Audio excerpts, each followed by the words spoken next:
Jadi kesannya seolah-olah betul-betul negara ini cari duit dari pemerintah PTS.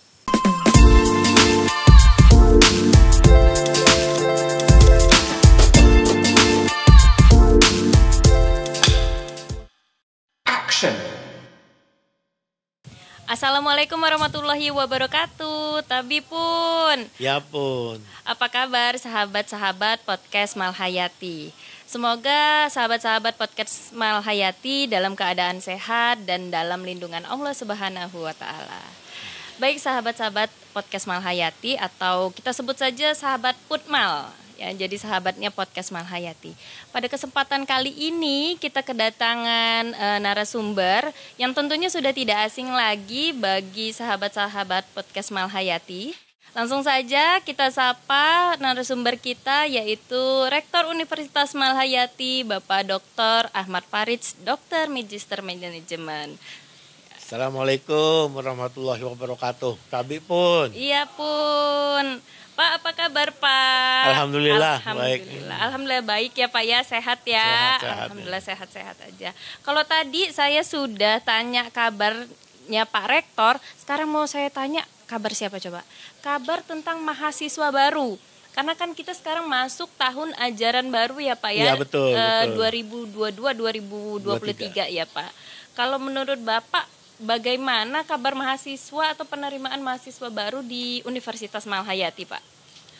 Alhamdulillah untuk tahun akademik 2022 ini ada perbaikan, ada peningkatan dibandingkan tahun-tahun sebelumnya atau tepatnya 3 tahun yang lalu. Selama 3 tahun masa pandemi ya, memang betul.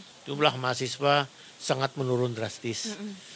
Tapi alhamdulillah pada tahun akademik 2022-2023 ini terjadi peningkatan dan kita masih bisa membantu untuk mencerdaskan anak bangsa ini dengan menerima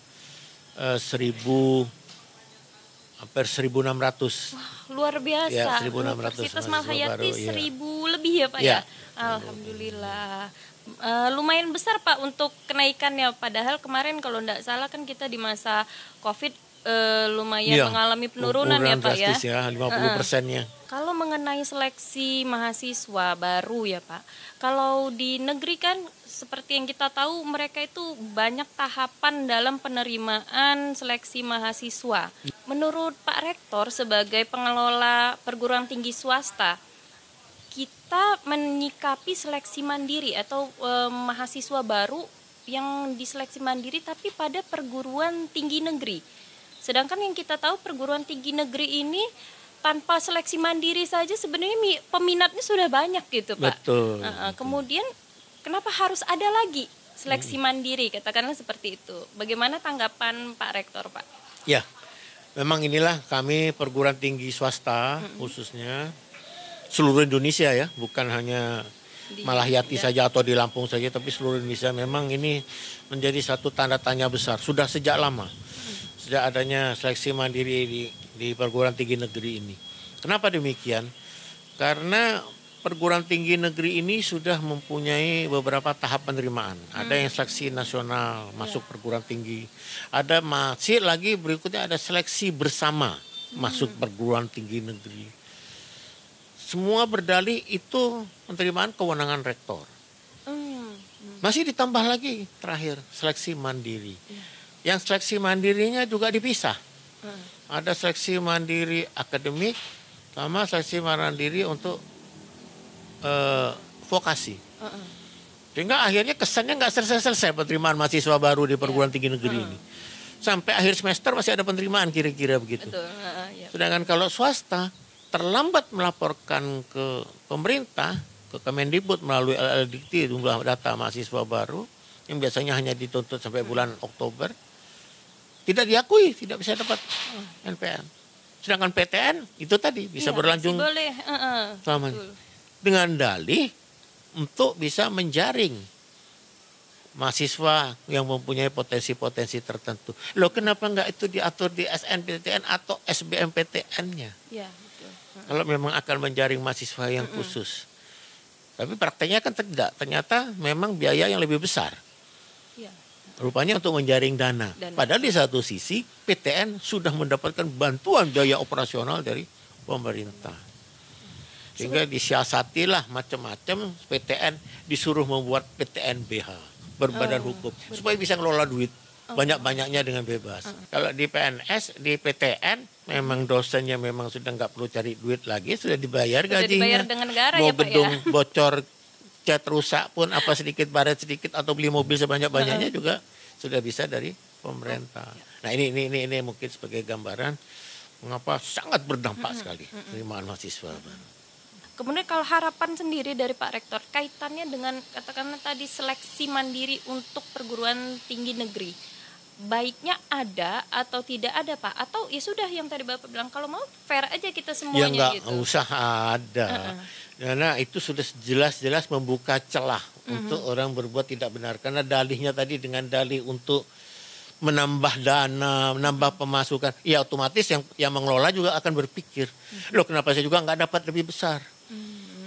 Apa betul semua untuk negara buat dikit-dikit saya kebagian? Nah, pasti begitulah ya. Jadi lebih baik ditiadakan lah. Ditiadakan, nggak usah. Kalau mau tambah lepas aja, bebas aja. Tes perguruan tinggi negeri samakan sama swasta. Swasta juga gitu, diberi kesempatan. Ya, terus aja sepanjang tahun tes terus kan gitu.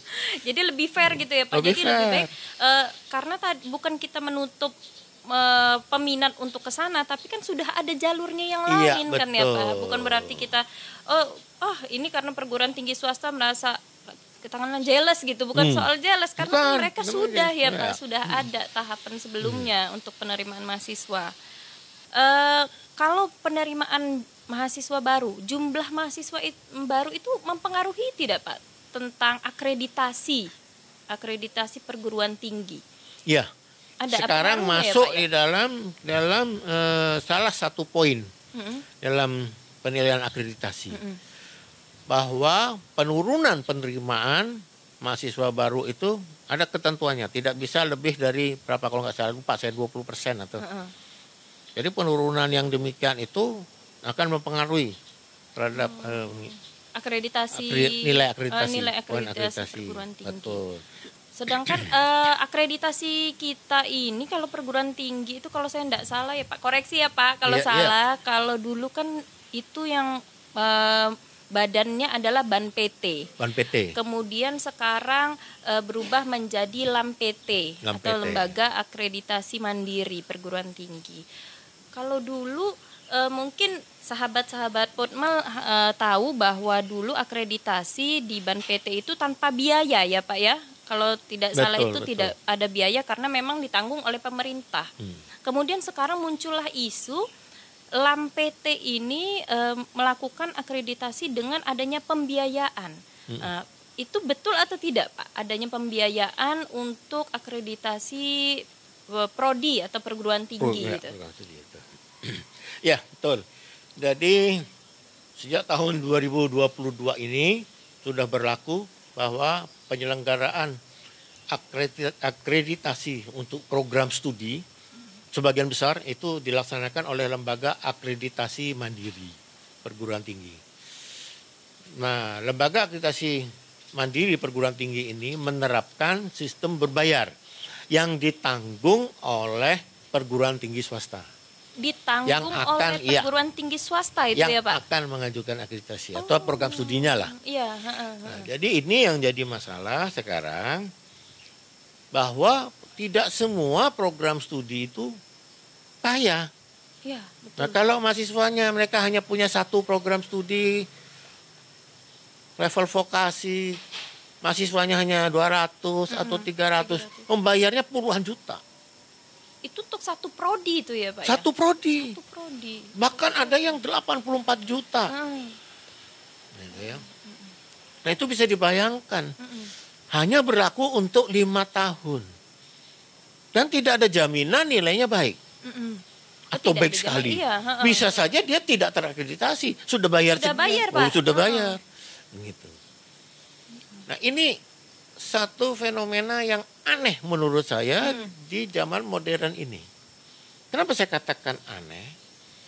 Orang sekarang sudah banyak memanfaatkan teknologi informasi. Jadi kita sudah diwajibkan untuk semua masuk kepada aplikasi Betul. Kementerian Digital ya, Pak. Pendidikan dengan sistem digital. Sudah ada PDPT, semua kegiatan ada aplikasi, ada sistem informasinya. Baik kerjasama, kemahasiswaan, hibah, semua ada semua. Penelitian dan Pengmas. Nah semua data sudah tertera ada digitalnya. Mengapa harus akan menggunakan akreditasi manual? Kita kalau ikut akreditasi dengan luar negeri, itu akan dipantau secara daring. Ya. Dan akan tahu nilai kita sekian, silakan Anda perbaiki. Beri waktu lagi, diberi waktu lagi, terus. Ya. Tidak minta bayaran terus, bukan berarti beri waktu lagi dibayar. Kita enggak kayak LAM-PT nantinya, mau bayar terus. Berbayar ya jadinya ya Pak. Jadi kesannya seolah-olah betul-betul negara ini cari duit dari pemerintah PTS. Jadi sangat ironis sekali kalau sampai LAM ini tetap dilaksanakan. Kalau memang mau dipaksakan tetap LAM, karena memang di dalam undang-undang Sistem Pendidikan Nasional Undang-Undang Nomor 12 tahun 2012 itu memang ada tertera bahwa penyelenggara untuk penilaian mutu itu dilakukan oleh akreditasi mandiri. Ya. Boleh, pelaksananya boleh mandiri, tapi biayanya tanggung oleh pemerintah. Kan kewajiban penyelenggara pendidikan, evaluasi dan penilaian itu kewajiban pemerintah. Pemerintah itu kan sebagai istilahnya pengawas, mengatur dan sebagainya di sana. Karena kan memang kalau saya nggak salah LAM-PT itu kan memang badannya pemerintah kan ya Pak ya, yang kalau LAM-PT iya betul. Kan? Struktural memang di bawah kementerian. Kemudian mungkin kalau saya pribadi ya Pak, jadi bertanya-tanya sebenarnya manfaat atau biaya itu digunakan untuk apa, gitu kan? Jadi kalau kita perguruan tinggi swasta, satu perguruan tinggi swasta itu banyak prodinya. Kalau satu prodi saja harus bayar puluhan juta, artinya satu perguruan tinggi swasta ini bisa membayar ke negara gitu kan, kita yang bayar ke negara kita yang nyumbang negara gitu betul. Kan Pak, jadi swasta ada make sense gitu ya, betul.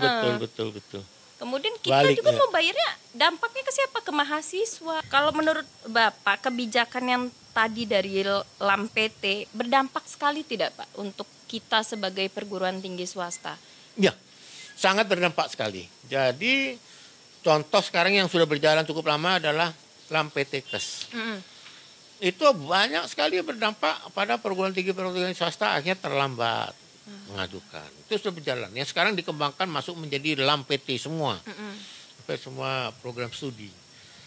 Kenapa? Ya tadi menyangkut pembiayaan. Jangan menganggap orang yang kuliah kesehatan itu orang kaya semua. Ya, banyak orang ya, orang yang sekolah kesehatan orang nggak mampu, yang orang tuanya memang bercita-cita ingin anaknya jadi perawat, jadi bidan, jadi dokter. Ya, betul. Tapi ternyata ya tidak bisa murah lah, bagaimana? Nah sekarang mau dikembangkan ke semua program studi. Artinya nanti orang mau sekolah sarjana apapun mahal. Ya benar. Jadinya kalau di swasta. Ya di swasta. Jadi apapun jadinya nanti bayar kan Pak? Bayar. Karena kalau PTN kan dia bisa mengajukan di APBN-nya. Oh iya, ada. APBN anggaran kita ajukan biaya akreditasi. Nah, ditanggung lagi ya pemerintah. Kalau swasta mengajukan kemana? Ya ngajukan ke masyarakat. Apakah itu sudah dari lama seperti itu atau baru Pak? Maksudnya kan akreditasi ini dilakukan 5 tahun sekali. Apakah tiap 5 tahun dulu juga LAM-PT sudah punya dana operasional yang harus kita bayarkan Pak? Kalau LAM-PT sudah lama. Oh LAM-PT. LAM-PT yang kesehatan. Ya Pak, yang kesehatan ya. Yang LAM-PT baru mulai tahun 2022 ini. Mungkin setelah melihat kesehatan ternyata kok cukup menarik gitu menarik ya Pak. Dapatnya uangnya banyak gitu ya. Pikir pemerintah udah layak inilah. Yang lainnya supaya pengen juga lah. Gitu ya supaya lebih merata mungkin. Pemerataan ya. Padahal kan ya itu tadi yang saya katakan, ini badannya pemerintah, kenapa kita jadi bayar ke pemerintah? Padahal niat kita mencerdaskan anak bangsa ya Pak. Harusnya memang diayomi perguruan tinggi swasta ini ya. Solusinya menurut Bapak bagaimana? Apa dihapuskan? Setuju dengan yang isu-isu yang sedang beredar? Karena kalau saya baca isu yang di media massa sekarang, perguruan tinggi bersatu untuk menghapuskan LAM-PT. Kalau menurut pendapat Pak Rektor bagaimana Pak? Setuju. Oh, setuju ya Pak? Jadi Langsung sangat setuju sekali. Perkuat ban PT. Ya. Silahkan bentuknya apakah ban PT nanti mempunyai perangkat atau organisasi di bawahnya, atau ada panitia ad hocnya, atau apapun silahkan bentuk tim-tim verifikator, tim penilai dan sebagainya. Tapi teknisnya bisa dipermudah. Mengapa sekarang dari badan-badan evaluator atau penilaian perguruan tinggi luar itu bisa mudah, bisa memberikan peringkat, ranking perguruan tinggi dengan skor tanpa dia harus datang nengok. Dia nggak tahu, dia bisa memeringkat seluruh dunia perguruan tinggi. Kenapa? Karena sudah digitalisasi, diambil data digitalnya. Kalau kurang datanya, perluas datanya, gampang. Nggak ada sulit-sulitnya. Jadi nggak perlu manual-manual lagi ya nah Pak. Itu yang harus dirubah mental kita. Kalau bisa dipermudah, kenapa harus dipersulit? Bukan dibalik, kalau bisa dipersulit, kenapa harus dipermudah? Ya. Tuh, ya. Setujunya karena adanya kebijakan biaya operasional yang tinggi, atau menurut Bapak memang kinerja dari LAM PT ini tidak cukup baik gitu Pak, setuju untuk dibubarkan? Atau takutnya begini Pak, kalau misal ya sudahlah kebijakan kita yang tentang adanya dana operasional kami hapuskan saja, tidak ada lagi dana operasional, tetap apakah Bapak tetap setuju LAM PT ini ada? Jadi setuju dibubarkannya karena kinerjanya yang menurut Bapak kurang baik, atau karena ada biaya operasional tadi itu Pak? Prinsipnya kalau penilaian akreditasinya setuju. Tinggal sekarang fokusnya pembiayaannya. Ya. Itu harus jadi tanggung jawab pemerintah. Ya. Silakan. Ya, mau bunyinya masih tetap mau menggunakan LAM PT boleh. Tapi jangan dibebankan kepada PTS. Kalau PTN, silakan PTN bisa Pak ngajukan duitnya ke pemerintah. Pemerintah lagi yang bayar. Ya, betul. Tapi kalau PTS tidak bisa, dia mau ngajukan ke siapa. Nah, itu yang harus jadi tanggung jawab pemerintah. Akhirnya menjadi beban PTS juga Betul. ya Pak. Otomatis jadi beban masyarakat. Kalau satu prodi aja sudah seperti itu, bebannya satu PTS akan lebih besar lagi ya Pak, jadinya betul. Seperti itu. Kalau mau berkaitan dengan akreditasi, izin Pak, akreditasi Universitas Malhayati apa Pak? Mungkin nanti sahabat sudah yang nggak tahu, atau kita sudah B ya Pak ya. Kita baik sekali ya. Tuh, betul. Sudah baik sekali. Jadi informasi buat sahabat podcast Malhayati, akreditasi Universitas Malhayati itu sudah B, bahkan sudah baik sekali ya Pak. Iya. Mungkin poinnya dikit lagi bisa A ya Pak, mudah-mudahan Insya Allah, ya. Insya Allah ya, amin. Mudah-mudahan nanti akreditasi kita bisa bertambah lagi menjadi A. Kalau tadi kita sudah bahas nih Pak di awal mahasiswa masuk gitu. Kemudian perguruan tinggi swasta ini kan bertanggung jawab selama proses mahasiswa masuk sampai dengan keluar. Yang saya tahu bahwa sekarang pada saat mahasiswa ini mau keluar, ada yang namanya uji kompetensi Pak. Khususnya mahasiswa kesehatan Pak. Jadi exit exam. Dulu belum ada itu Pak, uji kompetensi. Betul, Jadi bahkan yang tanpa uji kompetensi saja sudah pada kerja Pak, jauh-jauh di luar kota, luar negeri gitu kan. Dulu ya Pak. Sekarang seolah-olah menurut saya jadi dipersulit. Mau lulus saja harus ada uji kompetensi. Dan sedikit agak striknya itu, uji kompetensinya itu yang mengatur adalah pusat. Itu bukan lagi perguruan tinggi yang memang menaungi atau memiliki mahasiswa baru ini Pak. Ya. Bagaimana tanggapan Bapak tentang uji kompetensi yang ada sekarang ini Pak? Ya, terima kasih. Ya, ini sekali lagi menunjukkan pemerintah bingung.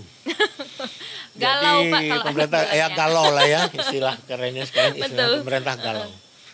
Di satu sisi di dalam undang-undang dijelaskan bahwa kelulusan itu menjadi tanggung jawab perguruan tinggi. Ya, betul. Jadi tanggung jawab perguruan tinggi atau penyelenggara pendidikan tinggi. Tetapi di satu sisi pemerintah bingung juga. Kok kayaknya kita nggak ikut-ikut ya, mungkin ya rasanya. Kalau gitu kita ikut tentukan juga lah. Dengan dalih ini kan untuk profesi, bukan pendidikan akademik. Loh, kok ada dibeda-bedakan lagi namanya pendidikan, apakah pendidikan profesi, apakah pendidikan akademik, apakah pendidikan vokasi, namanya juga pendidikan. Masuk di jenjang pendidikan tinggi. Kalau masuk dalam jenjang pendidikan tinggi berarti undang-undangnya mengikuti undang-undang pendidikan tinggi. kita sudah mengacu pada sistem pendidikan nasional. Tanggung jawab perguruan tinggi. Loh kenapa kok nggak ada yang dulu zaman dulu nggak ada uji kompetensi juga sama sukses kok sekarang malah diadakan uji kompetensi. Nah saya nggak tahu. Mungkin karena uji kompetensi ini berbayar lagi. Ya, saya nggak tahu. Berbayar, Pak. Nggak ada yang bisa ngedit. Itu yang kelola kan Kementerian Pendidikan dan Kebudayaan dan Ristek. Ya. Siapa yang mau audit itu? Dana masuk ke sana uang uji kompetensi. Ya. Sudah gitu kembali lagi perguruan tinggi swasta dipacu untuk mampu menyediakan fasilitas sarana prasarana uji kompetensi komputer. Oke, Universitas Malahayati menyediakan. Kita mungkin termasuk satu-satunya perguruan tinggi swasta di Lampung, di Provinsi Lampung ini yang memiliki fasilitas komputer yang mampu untuk 250. Ya, Sekali jalan gitu. Sekali ujian. Sekali ujian ya, Pak. Dengan harapan untuk membantu mahasiswa kita supaya bisa langsung ujian serentak. Ya. Apa yang terjadi? Sekarang berubah lagi. Duit pendaftaran mahasiswa itu tetap bayar. Tapi kalau yang ujian itu dari Malahayati, ujian di Malahayati, tidak perlu disubsidi, dikembalikan uangnya ke Malahayati. Yang kalau dulu-dulu dikasih kembali untuk pemeliharaan komputer, untuk biaya operasional dan sebagainya. Sekarang enggak. Kalau peserta ujiannya itu dari kampus itu sendiri, ya uangnya ya tetap di pemerintah. Yang nggak tahu untuk apa, saya nggak tahu. Mungkin pemerintah lebih butuh lebih butuh subsidi daripada swasta. Saya belum jelas ya. Pak. Jadi ya kan kita juga nggak paham. Tapi alangkah mirisnya gitu. Di satu sisi swasta memang cari duit sendiri, dipacu untuk menyediakan fasilitas sarana prasarana sendiri. Tapi begitu diadakan penyelenggaraan ujian yang mahasiswanya berbayar, masih duitnya nggak turun, nggak balik untuk operasional ujian CBT-nya. Betul itu. Apa memang diminta swasta supaya menarik lagi ke masyarakat sebanyak-banyaknya lagi? Nah saya nggak tahu. Mungkin itu kebijakan yang makanya saya katakan, kalau memang perlu, tetap aja diadakan oleh perguruan tinggi, sesuai undang-undang, berikan standar tertentu. Ini contoh kedokteran. Kebetulan di Universitas Malahayati ada fakultas kedokteran. Uji kompetensi untuk profesi dokter, mereka sudah menjalani stase koas atau kependidikan senior selama 2 tahun. Tapi pada saat uji kompetensi soalnya apa? Yang keluar di CBT. Soal pendidikan preklinik yang masih di tahun kedua, tahun ketiga. Bagaimana bentuk cacing, bagaimana bentuk amuba. Ya belum tentu. Ya untuk profesi dokter umum itu nggak perlu. Iya betul. Itu nanti untuk peneliti atau dia mau lanjut lagi yang ke biomed. Nah seperti itu seperti contoh-contoh kasus. Tidak semuanya terkaitkan soal itu dengan kompetensi keprofesiannya. Kalau uji kompetensinya saja setuju ya Pak ya. Tapi dalam setuju atau tidak Pak? Kalau misalkan saya bilang tadi mahasiswa ini harus lulus kalau dikatakan lulus harus dengan uji kompetensi dulu, atau tanpa uji kompetensi sebenarnya yang menilai cukup kita saja gitu Pak, perguruan tinggi atau prodinya masing-masing. Ya tinggal dibuat kesepakatan saja bahwa karena di setiap profesi itu sudah mengadakan ujian. Ya, betul. Setiap profesi itu wajib menyelesaikan di stase, ketentuannya masing-masing. Ada yang 14 stase, ada yang cuma 8 stase. Misalnya kalau tergantung prodinya apa. Bidanan, keperawatan, kedokteran, farmasi dan sebagainya beda. Nah, di masing-masing itu sudah langsung selesainya melakukan uji kompetensi. Di mana para pengajarnya juga sudah memenuhi standar karena mereka sudah wajib mendapatkan sertifikat sebagai pengajar atau di profesi. Nah tinggal itu standarisasinya yang dipenuhi, diperbaiki. Bukan diadakan lagi yang dikelola malah bukan orang yang pengelola perguruan tinggi kan gitu. Oleh pemerintah pusat gitu ya. Panitia nasionalnya itu panitia pusat, memang panitianya katanya isinya gabungan. Tapi saya tanya, siapa yang penentu terakhir lulusan? Dirjen. Loh dirjennya udah berapa tahun nggak ngajar di kampus? Gimana perkembangannya? Loh bagaimana dengan dokter-dokter, perawat-perawat, bidan-bidan yang tidak melalui uji kompetensi dulu seperti saya. Saya dokter lulusan tahun 85. Sekarang saya doktor. Ya. Memang di bidang kesehatan masyarakat. Dan saya banyak menghasilkan lulusan-lulusan yang lain dan saya bisa jadi rektor. Banyak teman-teman juga yang perawat, bidan, dokter yang nggak melalui uji kompetensi sekarang sudah menjadi perawat spesialis, bidan spesialis. Bahkan ada yang sudah banyak yang sudah jadi profesor, guru besar. Teman-teman saya tuh guru besar semua. Saya cek di Brawijaya, teman-teman saya sudah banyak yang jadi guru besar. Betul. Itu ya. Demikian juga yang profesi-profesi yang lain. Tanpa ikut uji kompetensi. Tanpa ikut uji kompetensi ya Pak iya, ya. lulusan hanya murni ditentukan oleh perguruan tingginya. Yang sudah terstandar tadi. Jadi menurut saya udah nggak perlu lagi. Jadi bisa dikatakan belum ideal ya Pak uji kompetensi yang sekarang ada iya. ini. Belum ideal ya. Atau mungkin bisa dihapuskan gitu Pak. Kalau ya intinya ya harus dihapuskan. Namanya kalau nggak ideal ya, ngapain? Ya? Orang beban lagi. Kalau yang saya ketahui ada beberapa informasi tentang beberapa perguruan tinggi swasta yang sudah menyampaikan pendapatnya ini kepada Bapak Presiden. Itu tersebar melalui Ketua Umum Asosiasi Perguruan Tinggi Swasta se-Indonesia. Kalau pendapat dari Bapak selaku rektor menyikapi hal tersebut bagaimana Pak? Sangat setuju. Sangat setuju. Jadi ya, Universitas Malahayati sangat setuju apa yang sekarang sedang diperjuangkan oleh APTISI. Terutama 3 hal itu. Yang pertama adalah penghapusan uji kompetensi. Yang kedua juga penghapusan seleksi mandiri di perguruan tinggi negeri. Dan yang ketiga adalah penghapusan lembaga akreditasi mandiri. Atau kalau dipaksakan biayanya ditanggung oleh pemerintah. Dan kita siap mendukung. Sehingga pada aksi nanti pada tanggal 27 September memang Universitas Malahayati akan mengirimkan. Oh, kita ada aksi. Kita mengirimkan. Ya? Kita akan mengirimkan aksi mencapai kurang lebih 500 orang yang akan kirimkan untuk ke Jakarta dan ke DPRD Provinsi Lampung. Jadi Malahayati bukan hanya berbicara di sini saja, tapi kita juga beraksi kita ya dukung, Pak ya. Karena itu kebijakan yang sangat-sangat membantu masyarakat dan membantu perguruan tinggi. Mungkin ada yang terakhir Pak, ada yang mau disampaikan mungkin ke rekan-rekan perguruan tinggi swasta lain untuk bersama-sama, ayo kita bersama-sama menyikapi tentang 3 poin ini. Mungkin dari Bapak bisa memberikan masukan Pak ataupun saran gitu pada teman-teman. Saya mengajak untuk para pimpinan perguruan tinggi swasta, para rektor, para direktur, para ketua, mari sama-sama kita dukung kebijakan Asosiasi Perguruan Tinggi Swasta seluruh Indonesia untuk memperjuangkan penghapusan lembaga akreditasi mandiri, penghapusan uji kompetensi dan penghapusan penerimaan atau seleksi mahasiswa mandiri oleh perguruan tinggi negeri pada tanggal 27. Kirimkan karena sudah beberapa cara metode kita sampaikan baik dengan legislatif dan melalui surat juga dari APTISI kepada Menteri, Pak Presiden, tapi rupanya masih sibuk ngurusin belum sempat tertangani, ya terpaksa kita akan turun langsung ke Istana Negara pada tanggal 27 September. Baik, terima kasih Pak Rektor atas waktunya. Jadi sudah kita bahas tadi beberapa poin-poin.